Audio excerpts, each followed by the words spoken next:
All right. So welcome to the Compassionate Capitalist podcast and video as we are today. I'm very excited about my guest, Jim Karrh. And just so for the record early on, Karrh is the spelling of that. And yes, Karen, it's been suggested that I buy a vowel, but I never got to yeah. So part of the reason why I'm excited about this is if you've been listening to some of the recent podcasts on the Compassionate Capitalist podcast show, I have been talking about this idea of developing trust, of messaging, the challenges as companies go through the message that they have as startup and scale, and how they can be disconnected from their employees internally, as well as from their external customers, as they lose sight of what their message and story is as they grow. So when Jim came to me with he has a book, The Science of Customer Connections, Manage Your Message to Grow Your Business. And, the topic, I thought, wow, this fits right in. It's just like another piece of this puzzle of what I'm trying to get not only entrepreneurs that are building businesses to understand, so they can build a successful, sustainable business that will produce a return on investment when they exit, but also for the investors that are investing in those as startups and as they grow, to stay in touch with what is happening with your company that you're invested in, and are they losing sight of their message and how to get that back. And so that's what we're going to talk about today. As I bring Jim on here, let me share this with you. He uses his expertise in marketing communications and buyer behavior to help thousands of professionals talk about their businesses more effectively. He has received national and international rewards as a researcher, corporate marketing leader, teacher, and columnist. He is also a professional speaker, consultant, and a host of his own podcast, which is the Manage Your Message podcast. And he lives with his family in Arkansas. So welcome to the show, Jim. Oh, here we go. Wait, there you go. Sorry, you were Thank you. muted. All right, good. Yeah, Karen, thank you. And it's a pleasure. I've been looking forward to our conversation. Both you and I had an opportunity to meet briefly a couple of weeks ago, and I feel like I'm among my people, speaking to you and your listeners. So thanks very much. So very good, very good. So tell us, how did you, because there's a lot of knowledge and research that went into putting your book together and your journey. You would share a little bit of that with me earlier. So tell us, how did you get to become this expert in messaging for companies? Not exactly a straight line, Karen, as it often is the case these days. Now, I guess let's kind of state what messaging really means. I think to entrepreneurs, to people who are running a growth business, to investors, and then it kind of come around to my path and how I think it informs people these days. So very squishy term, right? Messaging. So people will look at it, and it means lots of different things to different people, right? Some will think of it's our pitch, it's our tagline, it's our mission or statement, it's our promotional message, value prop, whatever. And it can be any or all of these things. But from what I, over time, I've really come to focus on where the most opportunity is for your listeners and for people trying to establish and grow businesses. And it's in everyday conversations. So not so much the pitch meeting or the demo or all of that. Yes, those are important. The digital world is important as well. But we know from some other good research that more than 90% of word of mouth happens offline. It happens in more organic conversations. So in the times when we did this before, and we'll again, if we meet in hallways or in community events or whatever, but in business, in a business review, or people talking to one another about maybe their common interest in investing or entrepreneurship, what are the things that they say to each other? And it comes to a very common frustration and a very common opportunities. If I have a great business, I have a great idea, I have a great passion, how do I talk about it? And how do I talk about it in a clear way that can help grow the business? And how can I get other people to talk about it consistently as well? So come around to my background, and it has a lot to do with what we can talk about today, how I set up the book, the advice I give people. I came to realize that whether it be for a single entrepreneur or a business, any sort of organization, and I've worked with all the way from the little ones to Fortune 500 companies, the ones that can best leverage those everyday conversations, the sales team, the service team, whoever, is they've managed to bring three things together in a very intentional way. First is the message. So they have a clear customer focused message that's conversational and understandable, and it's not overly technical. The second is they make real efforts around growing their base of messengers. So clearly that can be your salespeople or your executive team or your service teams, but anyway, your current customers or clients, people who know you, influencers, potential investors and friends. And the third is they have developed a set of management habits or practices that keep it fresh and can give them some scale and consistency. So they don't just rely on the founder or the boss to do it all themselves. They don't kind of say, oh, everybody, you just figure out what works for you and we won't touch it, right? In a Darwinian sense, let the best message win. That doesn't work for any enterprise that you're trying to scale. So that's the way I've set it up, and some things we can talk about perhaps today is what's the right message? How do you encourage and feed a system of messengers, of fans, to talk about you? And then what are some habits or practices, or at least an approach, so you can have more consistency about it? That sounds great. I want to talk about a point that you made that I think is really important when in the context of raising capital and the messaging. I work with entrepreneurs so often that, and even talk about it in some of my tips that I do through the Compassionate Capitalist coffee breaks, is that if the investors aren't getting it, then it's not their fault. And so Correct. sometimes entrepreneurs will be, I don't understand why these investors just don't get it. And it's like, well, you need to figure out how to put it from within their perspective, which I'm sure you'll be talking about how you relay that message here in just a minute. But the word of mouth aspect of what you talked about is so critical when it comes to raising capital. And I always tell people that when I'm advising, I was doing a recording because I was supposed to be a speaker at an event on May 8th, but guess what? There's not that event. So I was recording a series of videos that they could use in a virtual setting. Mm-hmm. And one of the topics on that was that when it comes from your elevator pitch, which is a short message that you're trying to engage them. You're not trying to fire hose them, but you're trying to engage them to want to talk to you about what it is you're doing, to the first 90 seconds of a pitch to investors to get them to want to listen for the next 6 to 9 minutes. And then after the fact, the goal is not to close them on that. The goal is to get them to want to have another meeting. And even more importantly, because I talk about this and I want to go into a lot of detail now, but it's in both of my books, the one that I have done, Inside Secrets to Angel Investing, and the one I'm working on about scaling your business. And I talk about the Karrh theory of private equity. And it's basically a funnel similar to a sales funnel that's a capital funnel. And it's really, really daunting if you understand how many investors you have to talk to in order to get your numbers done. And you can't physically really pitch to all of those people, and do that. You have to be dependent on word of mouth. And the only way you get word of mouth going, the buzz about your deal, is that even if somebody's not specifically interested in that project or that, opportunity, they understand it. So the message, they understand the opportunity, the message came across to them. So when they're out playing golf a week later or out at lunch or whatever with people, whatever they, something comes up in conversation and they can say, oh, wait, I remember a company. So it's memorable, right? The message was clear, and that's why it's memorable. I remember a company that was talking about that at this event I went, or this thing I saw, or something like this. I should connect you up. And that's how you get the word of mouth going.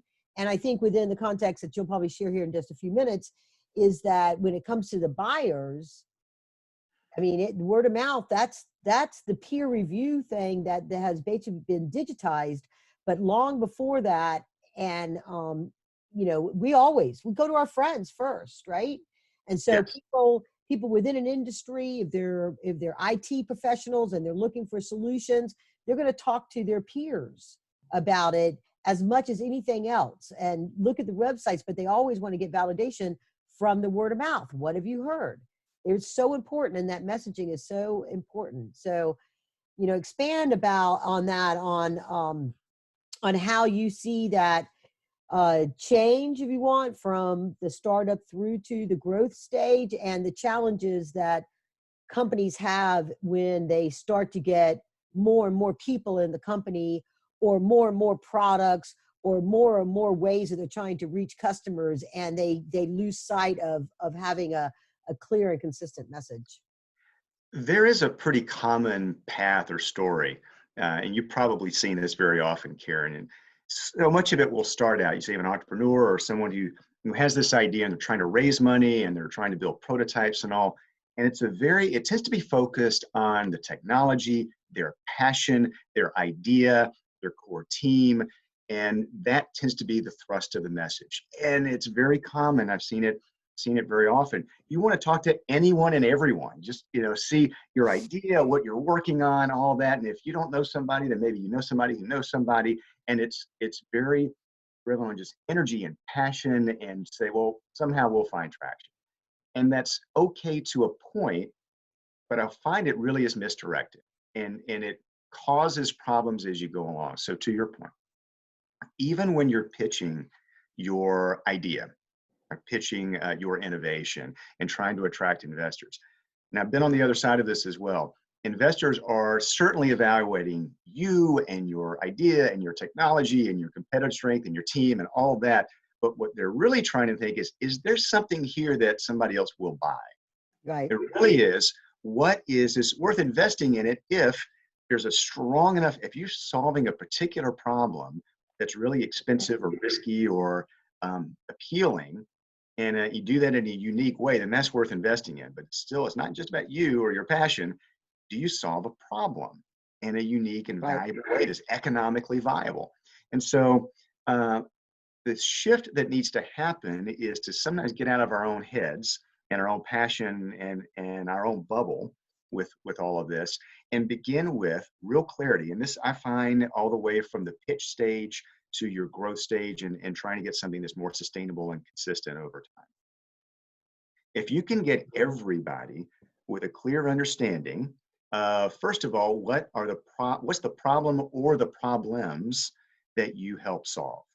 I mean, is it really a sticky problem? Is it a problem about employee retention? Is it about this? Is it about that? Well, what's the problem that you solve? That's what you want to be known for.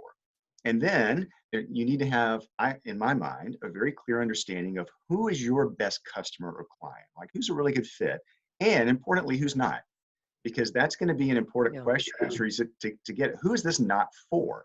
Who's not a good customer or prospect? Who would have problems with it? And if you just think, well, my idea is great and everybody would want it, that's time to get a little bit more discipline in your thinking, maybe a little more research, a little bit more work. So the problems you solve, whom it works for, who's it's a good fit, and what's not a good fit. Why that problem is compelling. So why is it expensive or risky? There's a time urgency about it. So maybe you're trying to hit a regulatory requirement, or maybe there's something important going on in the marketplace. Karen and your listeners, it so often can be, I have a good idea, and people will listen to it and they'll say, that's great. Maybe not for me, or we have some other priorities right now, and we got a lot of things on our plate, but maybe something down the road. So got to be where in your conversations and your messaging, you point out the problems with either trying to do it yourself or the status quo or whatever people have been doing. So it's got to have the hair on the back of their neck stand up a little bit, saying, not only is it a good idea, this is something I need to look at now, because making that case change is super important. And then the last thing I'd say that everyone needs to have alignment on is what makes you unique and different. And of course, that can be with your technology, it can be with your team, it can be with whatever that may be. You won't be completely unique, but what is it that makes you different in an important way? What I find often is that entrepreneurs and teams approach this in the wrong order. They start with themselves. Here's our technology is really good. Our passion's really good. Our team is really committed. That's what makes us special. And then they start going out and trying to find problems to solve with their idea, with product or solution. So the sequence is really important. I think align very clearly, what problems do you solve? For whom? Who's the best fit? Get that nice focus, especially starting out. What's urgent about them addressing that problem? And then how, finally, are you unique with your idea about helping them to solve that problem right away? Great. Yeah, I want to, because it's something popped in my head that I think it's got a little old school maybe, and I think you're going to have a fresh take on it, but I hear a lot of people used to be like, I guess MBA. Let me just go to MBA school business plans. Okay, that's how old school this is. Mission statement, value statements. That's their message. This is what we're all about. This is right. You'll have some companies will have it on their entryway, whatever. Yes. And it seems to me the message that you're talking about is it's somewhat connected to that, but it's different from a mission statement or a value statement, purpose statement that companies may say. So they'll fall back and they think they've got their messaging right to how they're communicating to their employees and this kind of stuff because they got a mission statement. But is it more than just a mission statement when you're trying to do this within your culture and your culture without and your place in the marketplace? I'm not saying that mission, vision statements, and that sort of thing have no place, but I can tell you in terms of working with entrepreneurs, being a chief marketing officer for a private company that eventually was sold to private equity, and then advising sales teams, executive teams across different industries, most mission and vision statements sound the same. They're typically committee creations, get watered down and built by consensus over time. In research for my book, I actually looked through, there's a thing, and if you have insomnia, it's a book. And there are, probably no surprise to you, 8 or 9 different words that are in almost every mission or vision statement. It's community, sustainability, compassion, customer, whatever. World class. Not that those things, yes. Not that any of those things are untrue, but it's focused on us. It's not focused on the problems that we solve or how we serve people in a unique sort of way. So it's focused in the wrong direction. In the same way, it's just so easy to fall into this trap of what you think a mission or vision statement ought to sound like, or Right. what a tagline ought to sound like. Well, we have a world-class transformative platform for so-and-so. That's not the kind of thing, to your point earlier, Karen, about if 2 potential investors listen to someone and then you left the room and they say, so what do they do exactly? What are our first 10 customers going to look like? Why would they come to us? Why would they buy from us? Right. So, let's get down to a message which is first and foremost centered on whom we serve and the problems that they have and why that's an important problem, and then get to why we're so great and why we're so passionate and what we believe in. Yeah, now that's not important, but it takes too much focus. I think too many people over-index on that sort of thing rather than getting very clear about who's going to buy from them and why to solve which problem. I'm sorry. Go ahead, Karen. No, I was going to say that spot on. That's what I kind of thought, and you covered it good. And you have a very interesting, original concept of what you've identified. You're calling them the 3 C's. I want to give you an opportunity to talk about that. Sure. These are sort of like the warning signs. Don't go there, Roy Robinson. Whatever.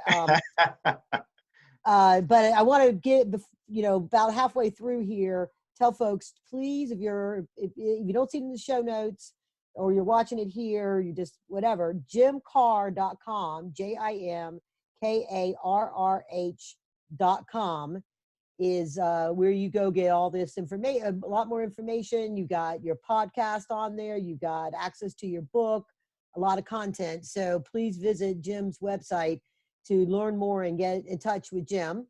And also, of course, my website is my name as well, except it's a .co, KarrenRands.co, not a .com. And you get all of my stuff there as well. All right. So talk about these 3 C's. Sure. Because I think it's insightful and humorous. So Well, thank you.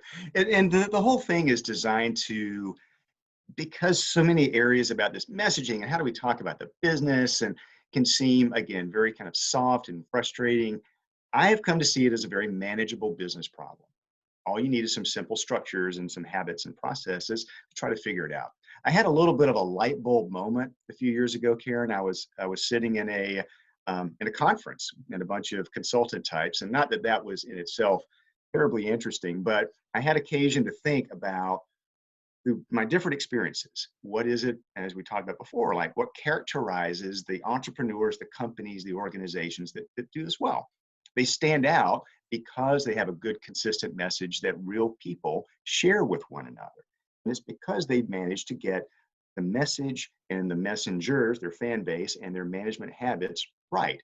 Not perfect, because it'll never be perfect. Don't worry about trying to be perfect. But if you're pretty good at all 3 of those things, then you will really stand out. It'll be a growth flywheel for the business. And so I was thinking through this light bulb moment, and the person was talking about, if you look at those different foundations for whatever your area of expertise is, put a label on. Think about what happens when one of those pieces is missing or if it's weak. So if you think of this messaging, as I do, as a 3-legged stool, then what happens if you've got a 3-legged stool and one of the legs is weak? You get up on it, you fall in the direction of the weakness.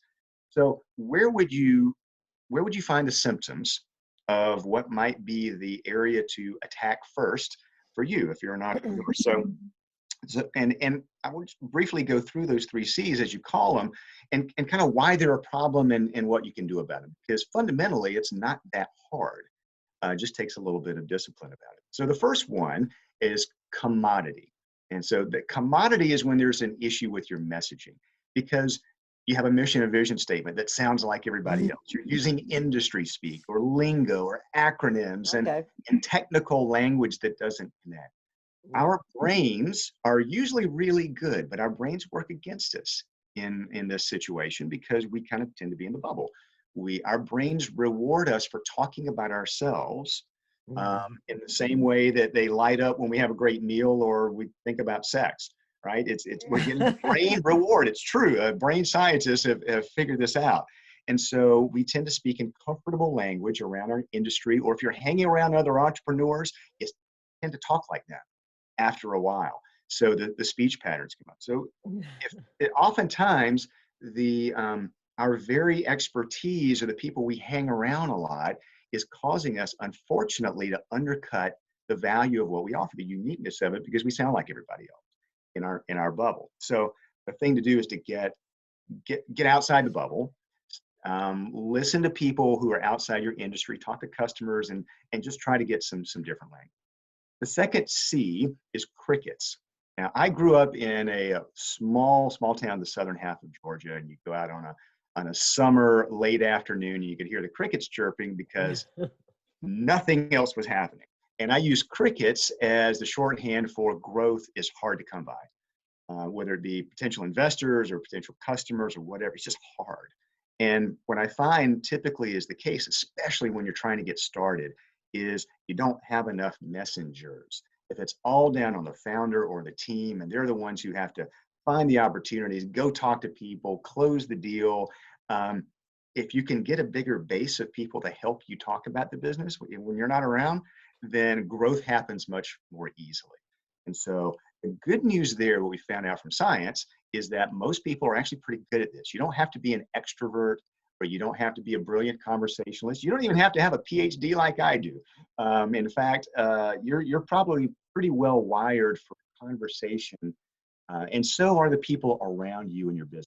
Your idea. You just have to let them know some of these basic things about where you fit, the problems that you solve. Do that and feed the system. The third C, I call cowboys. It's kind of the cowboy mentality. Everybody does it on their own. Karen, I was one client I was starting to talk to, and he said, around this place, he was really talking about his sales team. He said, Jim, around here, everybody rolls their own. So they're kind of have their own approach. I know what I know, I do what I do, and it's the cowboy mentality. We love the autonomy of that, but if you're trying to be consistent, if you're trying to really scale what you do, you can't have 10 different people saying 10 different things. And as you were talking at the beginning of our conversation, is about trustworthiness. Everybody wants to be trusted and trustworthy and credible. But the fact is, if what's on your website and what's in your demos and the way people talk about you, and if it's all different, then people won't know what to believe. You'll undermine your own credibility. So building consistency with some habits, with an approach, not a script. We're not going to try to force this too much, but just a few points, a few bits of insight, a few words, phrases, stories that people can share that will bring more harmony. It can get people, as we say, on the same page. So that's where I look at it. So look for evidence that your message sounds like everybody else's. You're not differentiated. That if it feels like you don't have enough people helping share the word, then okay, let's feed that system of messengers and stop the crickets from chirping so loud. And then let's build some consistency and try to understand if everyone's on the same page. Okay, what should be the things on that page that they all know and believe? Great. So as we start to wrap up, I like to talk about the challenges on this, this kind of like you're learning by example, in your case, because you talk about it in your book, learning by examples of even companies that we well known, they get their messages messed up and they have to write their course. You call Yes. it mangled messages. Mangled messages, yes. Yeah. So maybe use one of those examples of a mangled message to kind of pull this all together for us as we wrap up here about how they got it wrong and then got it right. You bet. And with a bit of a caveat, I don't want your listeners to worry too much about getting it wrong. Most of the mangled messages that I have in the book are people who are hiding stuff, or they're not telling the truth.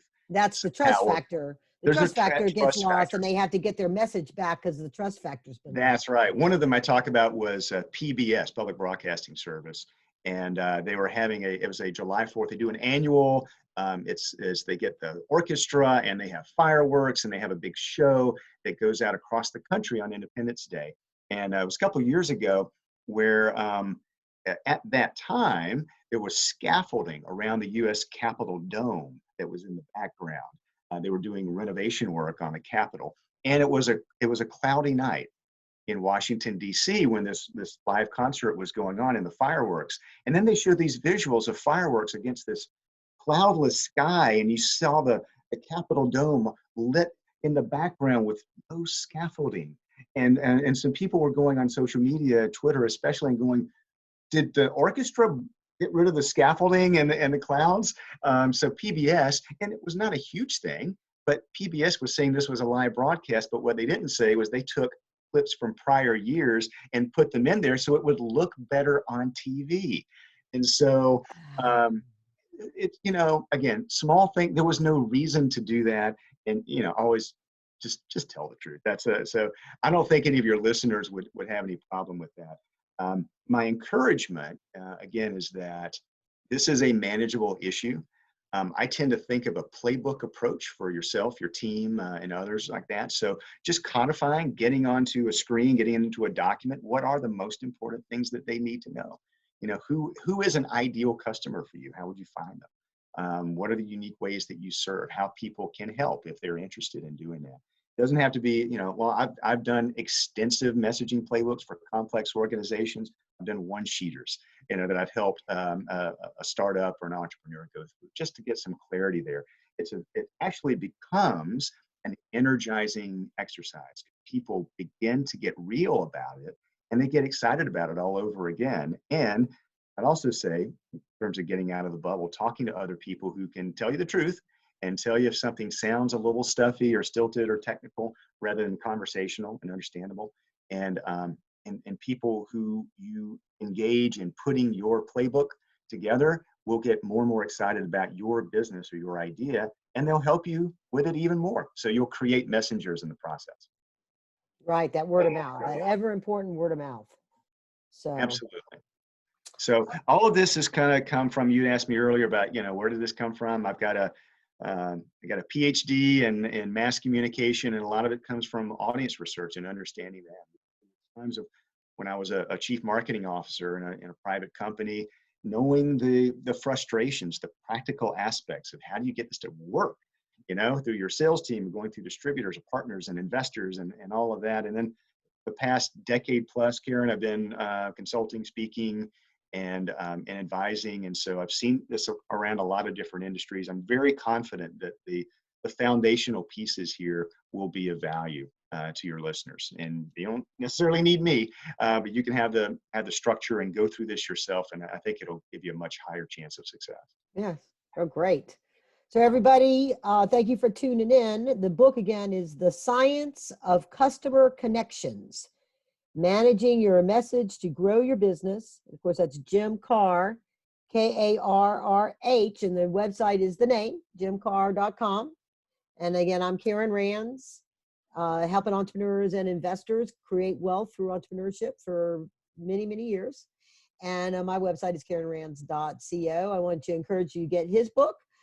Get my book if you're trying to figure out how to get a part of this entrepreneur action and be an investor. Inside Secrets to Angel Investing.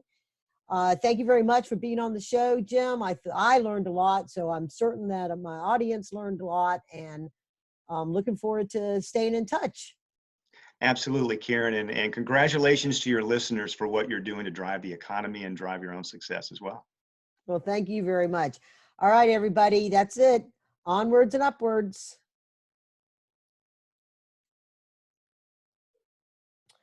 Okay.